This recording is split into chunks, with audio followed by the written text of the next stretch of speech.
It's always a tricky thing to transition off of a really good indoor season, and sometimes you got to figure out kind of a way of taking a step back and then making a new push towards the end of the outdoor season. So obviously we came off the indoor season setting a lot of school records, a lot of individual improvement, and obviously the men's team had a very big weekend at the indoor championship.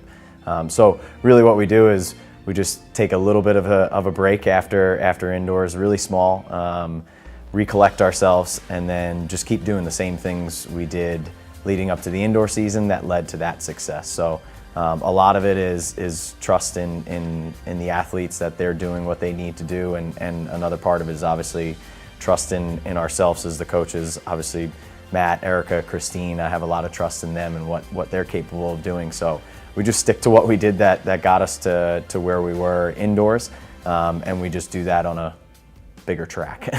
But no, so far the transition's been good. We had some really good early season success coming out of the indoor season, and then we kind of approached the rest of the outdoor season in between, leading up to now, as a more of a building process, kind of like we did indoors as well. We built towards the outdoor championship.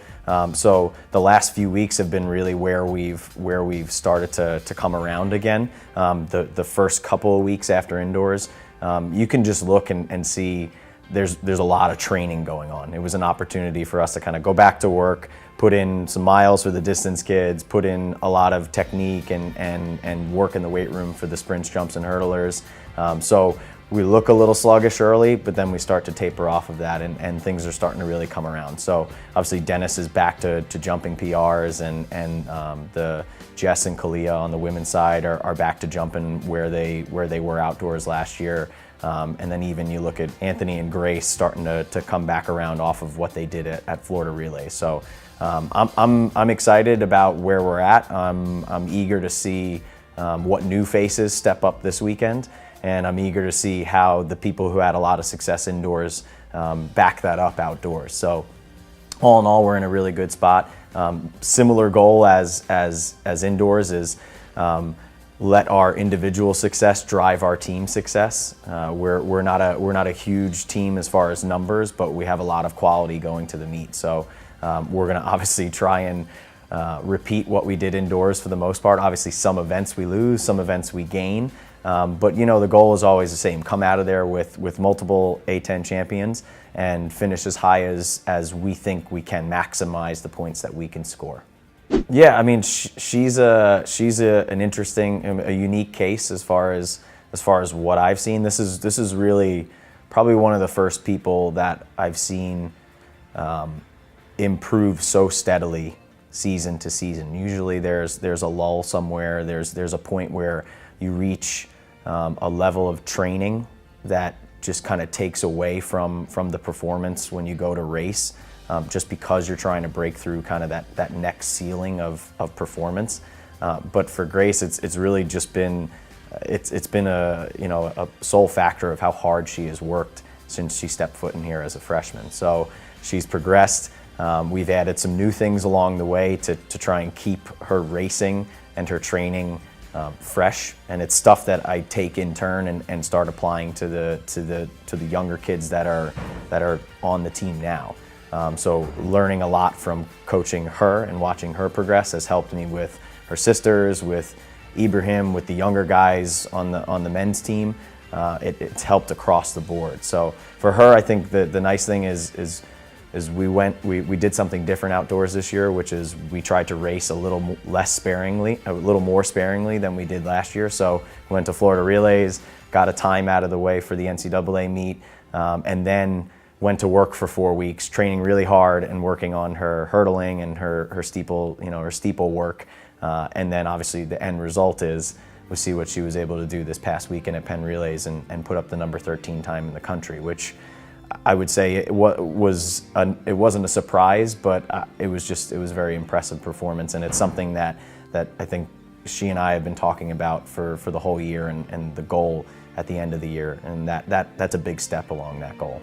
Other than Grace, Ariel has had, like you said, a great senior year. And again, it just goes back to these similar threads of she worked really hard, and so obviously you're seeing that translate onto the track when she goes to race. Her consistency this year is improved, her times are improved, and her position in the conference are improved. So obviously Arielle still probably has a little bit of a chip on her shoulder from indoors. She wants to win. She wants an A10 title before she leaves here. So that's obviously a goal. And then going to the jumpers, Kalia and Jess, it seems like, Kalia's obviously, she's a senior, and it seems like Jess has been here forever. But obviously Jess is the returning champion in the long jump, so she's going to want to defend that.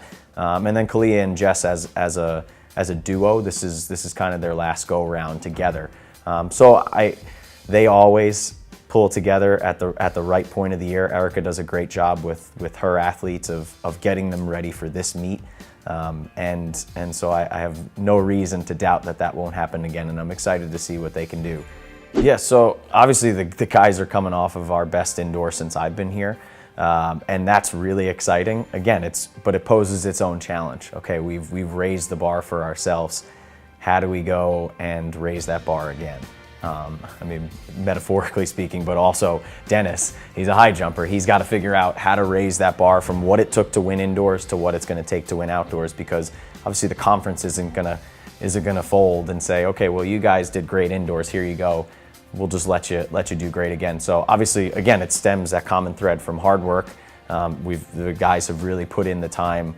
Guys like Darian and Dennis, especially, watching them bring new energy to the team and watching them bring a new work ethic to the team has been really exciting. And obviously they're both defending A10 champions in their respective events. So Dennis has made some good jumps along the way, and obviously has PR'd since the indoor season, whereas Darian, I think, is trying to find his rhythm outdoors. So but Darian is a big time jumper. He won the indoor title on his last jump of the competition, and I don't expect anything less of him. He needs something to really get him going and bring him up. So I don't think that's going to be any different this weekend. And then obviously on the back end of that, on the opposite side, on the track, we have Anthony coming back, who's the defending 800-meter champion, and obviously winning it indoors, and then winning IC4As again indoors. Anthony's a championship racer. That's what he's best at. He's proven that time and time again. So obviously he wants to go there and defend his 800 title. And then a senior, Nick Smart, is looking to try and take that title from him. So even in between training partners, we still have competition there. And then obviously throwing Ibrahim into the mix on the distance side is something that I'm really excited to see. It's going to be a boost in points. And I really do think he's presented himself as one of the best distance runners in the conference, and I think he really has transitioned well off of World Cross Country, and obviously what he was able to do this past weekend in his first 5K on the track was a good starting point. But other than that, obviously we won the 4x8 indoors as well. The interesting challenge outdoors is going to be to see how somebody steps up to replace Nathan Gillis, who's going to be redshirting outdoors, or who has been redshirting outdoors. And I actually really like that. I think it's an opportunity for somebody to step up and fill a role that previously didn't need to be filled. We can't always rely on everybody being healthy and ready to go every time we go to an A10 championship. So it'll be a nice challenge. It'll be really nice to have Anthony and Nathan back next year to go at it with each other. But for the time being, this is an opportunity for a smaller tree to try and grow and establish itself on the team as somebody we can rely on when it comes to the championship. So overall, I think the mood of this weekend is to challenge ourselves to not necessarily match what we did indoors, but at the very least bring the same level of competition that we did indoors. And I think if we do that, we'll walk away happy with the points we're able to accumulate.